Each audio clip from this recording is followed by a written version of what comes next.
नमस्कार दोस्तों। आज हम लोग जानेंगे कि कैसे हम लोग रो और कॉलम को फ्रीज करेंगे, ठीक है। तो इसके लिए जैसे हमारे पास ये डाटा है, जब हमारा पेज जैसे ज़्यादा वो भर जाता है या हमारी स्क्रीन को उतना पेज सेल नहीं दिख पाती हैं, तो उसके लिए हम लोग क्या करते हैं कि एक तरफ का जो मेन हेडिंग टाइप होती है, उसको हम लोग क्या करते हैं, एक तरफ से फ्रीज कर देते हैं। फ्रीज करने से क्या होता है कि उसको हम लोग ऊपर नीचे करके लिख लेंगे कि इसके कॉलम में यही लिख रहे हैं कि नहीं लिख रहे हैं, ठीक है।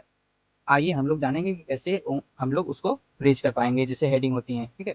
तो हम क्या हमारे पास डाटा है, जैसे हमारे पास हेडिंग है, स्टूडेंट है, इंग्लिश मैथ और साइंस हिंदी टोटल और परसेंटेज है। तो हम अगर नीचे इसके नीचे लिखेंगे तो ये क्या होता है कि हमारी जो हेडिंग होती हैं वो ऊपर चली जा रही है। तो उसको हम लोग एक स्थिर करके उसके नीचे भी हम लोग लिख पाए, उसके देख कर कि उसमें क्या लिख रहे हैं। तो इसके लिए हम लोग क्या करते हैं, फ्रीज का यूज करते हैं। फ्रीज करते हैं, तो इसके लिए हम लोग इस सेल ऊपर वाली हेडिंग जो होती है, जैसे स्टूडेंट परसेंटेज वाली है, इसको हम लोग क्या करेंगे, आज फ्रीज करेंगे। फ्रीज करने के लिए क्या करेंगे, पहले सिलेक्ट करेंगे, रो पूरा सिलेक्ट करेंगे। उसके बाद हम लोग क्या जाएंगे, व्यू मेनू में, मेनू बार में जाएंगे और उसमें व्यू में जाएंगे। व्यू में जाएंगे, यहाँ पर हमारा दिया है फ्रीज पैनल।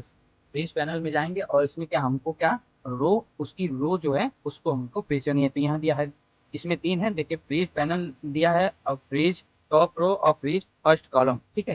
तो हमने फर्स्ट रो को फ्रीज करना है, तो इसके लिए हम लोग क्या करेंगे, ये सिलेक्ट करेंगे और फर्स्ट रो हमारी जो होती है, फर्स्ट रो हमारी क्या होगी, फ्रीज हो गई। इसको हम लोग नीचे करके जैसे लिख सकते हैं, नीचे अगर हम लोग डाटा भरेंगे, जैसे भरते जाएंगे ऐसे, तो ये हमारी हेडिंग दिखेगी कि हम इसमें भर रहे हैं कि नहीं भर रहे हैं, ठीक है। इस तरह से हम लोग क्या करेंगे कि ऊपर वाली हेडिंग रो को हम लोग फ्रीज कर लेंगे। और अगर हमें क्या कॉलम फ्रीज करनी हो, तो कॉलम फ्रीज करने के लिए हम लोग क्या करेंगे, पहले कॉलम सिलेक्ट करेंगे, ठीक है। कॉलम सेलेक्ट करने के बाद टोटल कॉलम सेलेक्ट करेंगे। सेलेक्ट करने के बाद फिर व्यू मेनू में जाएंगे। व्यू में जाने के बाद यहाँ पर आएगा फ्रीज पैनल। फ्रीज पैनल में हम लोग देखेंगे क्या दिया है, फ्रीज फर्स्ट कॉलम। ये क्लिक करेंगे, फ्रीज फर्स्ट कॉलम क्लिक करेंगे। इसके बाद हम अगर यहाँ पर हमें आगे कुछ और निकालना हो, जैसे यहाँ के, ये हमारी फ्रीज होकर दिखाएगी कि इसमें क्या लिख रहे हैं, किस स्टूडेंट के लिए क्या लिख रहे हैं, ठीक है। इस तरह हम लोग फ्रीज का यूज करते हैं कॉलम और रो के लिए, ठीक है। उम्मीद है आपको समझ में आया होगा।